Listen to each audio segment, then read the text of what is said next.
going and we'll get her started.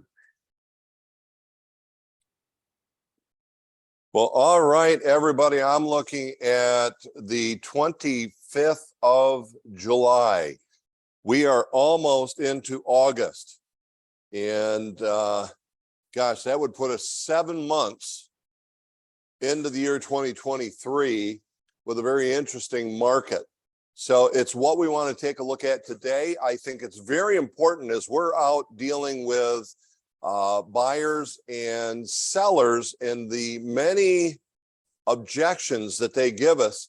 It's going to be very important that we are aware of the stats, the statistics, what's going on in the market, because we need to know this to be able to share with people. And then to share this with people is to help them make good decisions, because we know that we're running into a lot of the common things, like one of the most common objections anybody is going to have is that, well, yeah, but gee, the interest rates, they're really high. Well, okay, how do you handle that? How about the aspect of that, well, but you know, I'm waiting for the market to crash. Well, what's the likelihood of that happening? Well, you know, I'm waiting for the prices to actually fall. You know, there's so many things. And to be able to know what to do, we have to know what the statistics are. So here's just the quick one that RealComp sends out. And I have found, if I'm talking to the choir here, I apologize. But many agents simply see this, glance over it, delete it, and they move on with their email list. But I think it's important for us to start out knowing where we are. Now, this is through June, year over year. Closed sales through the MLS. Now, by the way, remember, this is pretty indicative. So even if, say, you know, Nicole there in our Midland office, this is indicative of the state of Michigan. This is not an individual market. RealComp covers 92% of all real estate in Lower Michigan. So this really does speak to all of us. But here's a key.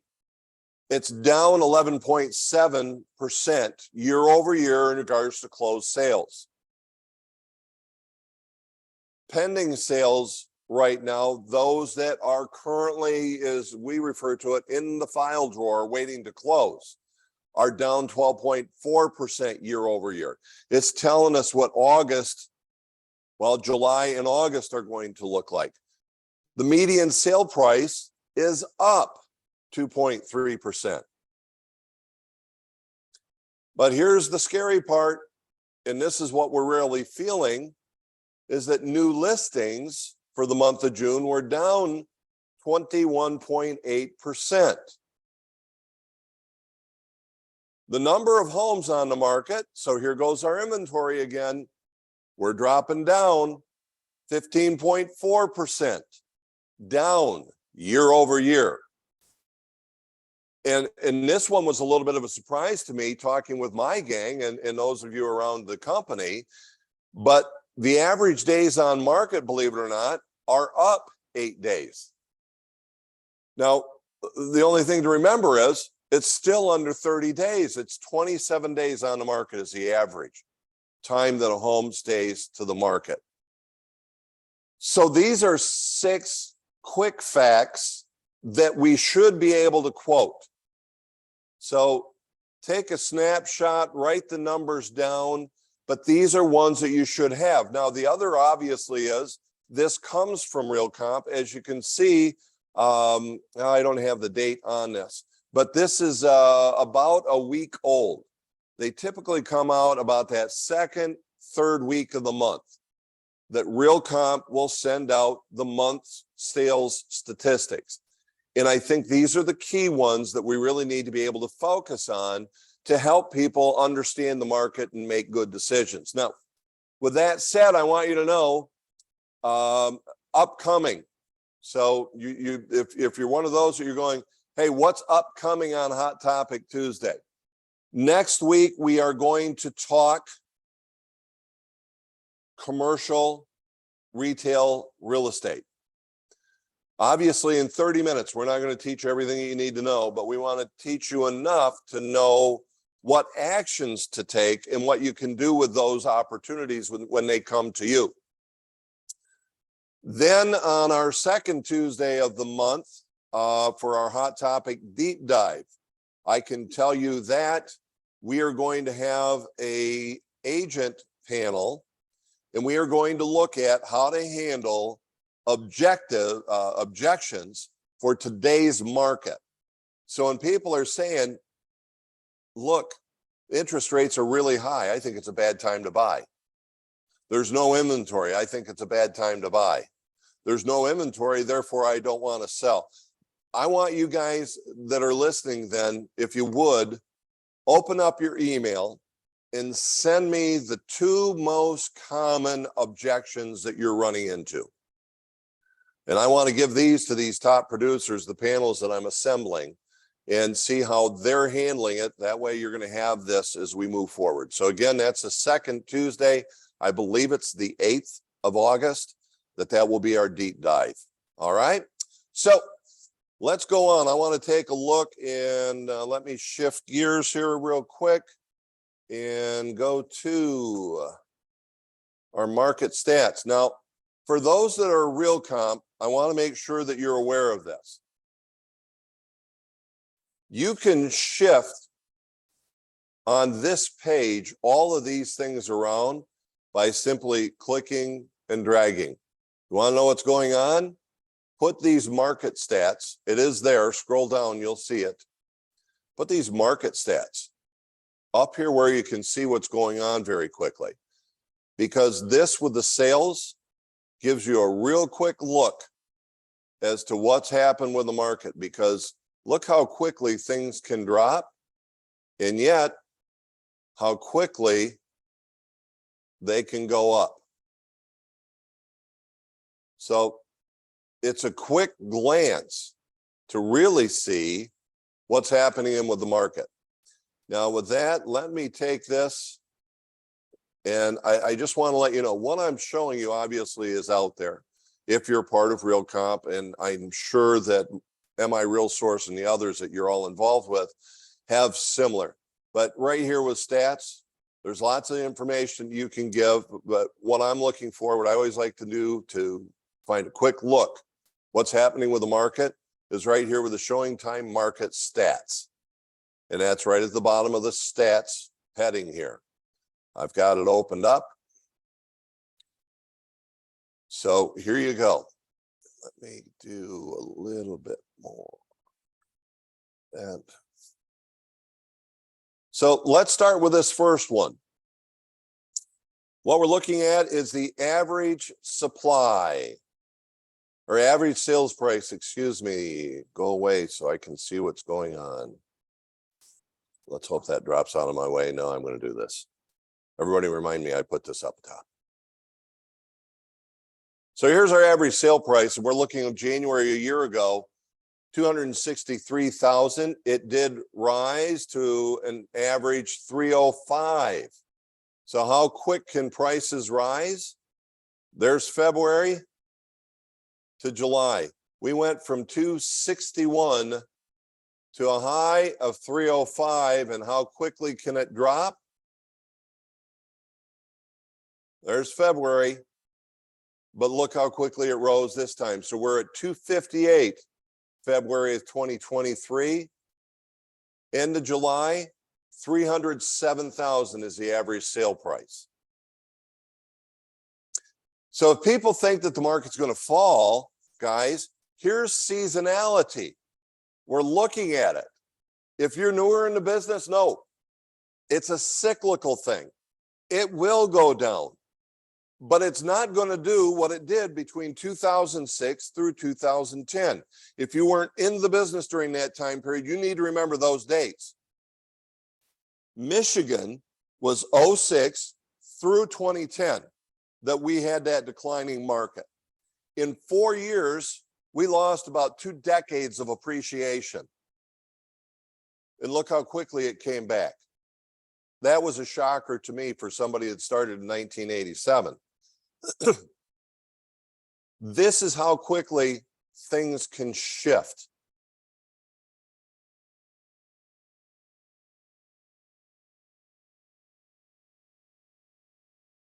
So 5 months, we went from 258 to 306. $40,000, almost 50 in 5 months. $10,000 a month, the average sale price rose. And I had somebody ask me yesterday whether or not a price that somebody is asking is legitimate because they bought it 3 years ago and they've jumped it like, I don't know, it's like 150,000 and they didn't do anything to the property. Is it worth it? Doesn't matter what they bought it for 3 years ago. What's going on in the market right now? The new listings, again, similar. Year ago, again, we see the decline and then the number of listings coming on the market. Homes for sale, here's our inventory. Now, again, this is the entire MLS. This is everything, so a little bit different from what I showed you a second ago because that was residential. But even then, it shows a little tick up. That's the total market. Pending sales, again, you can see there's a little tick here as we're moving through. Closed sales, they definitely fell. There's the seasonality. There's the market going up in regards to the number of closings. How does it compare to last year? There's where our down amount is at. But it's neat to see this graph because it's truly showing the seasonality. People need to know what that is. Here's our days on market.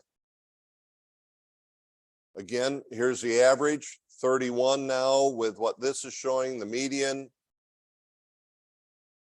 Wow, isn't that interesting? 9 days is the median. I still look at the average. Everything. That's the one thing that's a little bit weird. It's almost like, this is one that I go back and look and go, what?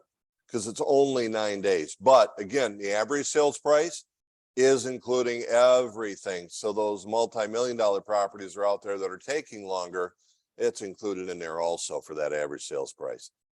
Month supply inventory, again, it's up, but it was 1.4 months. Now, if you're not familiar with the month supply of inventory, this is a real key one, especially when it comes to pricing. Probably not as important in this market as it is in others. But what it simply means is this. At the current rate that we're selling homes on an average month, if we were to take and to divide that into the current number of listings that are active, it's telling us how many months it would take us to sell that current inventory if no other homes came on the market. So right now it's saying if no other listings hit the market and we sold everything out at the same rate, we would be out of inventory in 1.4 months. 1.5 months, we'd be out. Guys, that's a seller's market, clearly. To give you an idea where we might be in the mid-range to where most would say it would be kind of, not a seller's, not a buyer's, 3 to 4 months. Above 4 months, now we're talking, that's a buyer's market. So when people are, I want you to just think of this for right now. When people are talking about waiting for the market to crash, do you understand based on the numbers that we've just talked about, with the month supply of inventory as low as it is, what has to happen is we have to go from a seller's market, historically low inventory still, to a normal market, to a buyer's market, to have the market crash. But remember this also, back in 06 through 2010, 90%, I believe it was 91% of all homes that sold were distressed properties. Look that one up, but you're going to get a basic thing that says they were a short sale or foreclosure. 9 out of 10 homes. Seriously, what would have to happen to have that occur again? It won't happen. If anybody wants, then ride the seasonality that comes along. So there was March. That means they're buying in January, February. Do they want to wait that long? And oh, by the way, how much are they going to save if they play that game? All right. Let's see. What else do we got here? Percent of the list price. I think this is an important one. And the only problem with using the statistic here, excuse me, InfoSparks caps out at 100%. So for whatever reason, even here, when it went to 101, I believe it's higher than that, because if you go back even, it was 100%, it's 100%, it's 100%, it's 100%, and then it went up to the 101. Then it dropped back down where 100. Here was the fall, the seasonality, and gee, even then it was 98.8%. It dropped to 98.7, and then look what we start doing again. And we all know what it's like to try to find a home for a buyer right now. We need to have a great buyer presentation, and we've got to have the willingness to start reaching out to people who aren't even on the market on behalf of the buyers whom we represent. That means we're looking at, FSBOs, expireds, withdrawn, both conditional and unconditional. And gang, I sold one for $750,000, my wife and I, and it wasn't on the market. It was an expired from last year. It's a nice sale. I could use a couple of those every year. Or I could be some of you out there selling the big dogs. Luxury class coming in the fall, by the way. You'll get that information if you haven't already. Dollar volume. Let's see if there's anything else that really we can pull out of this. Total sales volume down 16%. What about showing? How many showings does it take to get a pending? I still find this really strange, but I think the reason that the number is high right now, up at this level, is because we have to show a boatload of homes to find an offer that we can get accepted. So we have to write 3, 4, 5 offers before they finally get one. So I think that's the reason that this is high, but I would tell you, when we normalize the market, I think you should be able to show 10 or less and have somebody buy a home. And then of course, here's the other part, showing per listing. Oh, by the way, let me rephrase what I just said here. Showings to pending. Otherwise, how many showings on a listing before it goes pending? I believe that's high, actually, in this case, because it's hot. You get 4 or 5 offers and then you accept one. I think it could go even higher, but that's pretty much a fair statistic, which if you ever talk about making a price adjustment, it's part of the reason we say if you get around 12, give or take, showings, no offers, you need a price adjustment. Something needs to be done. The showings per listing, well, now you're up about 9 per. That's really the basics of what I've got for you today. And you're going, that's pretty amazing because it's only 12:20. But guys, do you have any questions about anything that we've got in what I've shown you today? Take yourself off mute if you have anything. Anybody? I'm going to check chat here real quick. Oh, well, there you go. I understand, my dear. All right. So guys, just a reminder, here's what's coming up. Next week, I'm going to have Peggy Feltner with me. She is with our commercial department out of our Lake Orion facility. She's going to talk and give you a little bit of the basic education on doing commercial retail and the leases and sales involved on those, how you may be able to work with her, what you need to consider when you even consider working with somebody on the commercial side. Our deep dive coming up again will be the aspect of handling objections with today's market. And then the other thing I want you to know coming up in the fall, if you ever want to move up into the luxury market where we're talking 600 plus, we are going to be doing a class in the fall, $99. It's a 1 day, actually over 2 days, a little retreat. If you decide to stay at the hotel, it's going to be $299. It'll be included with wherever we end up having this at, along with that date. So know that those are some things that are coming up.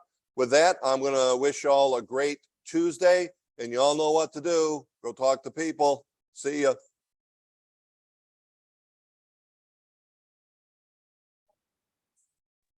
Thanks, Darwin.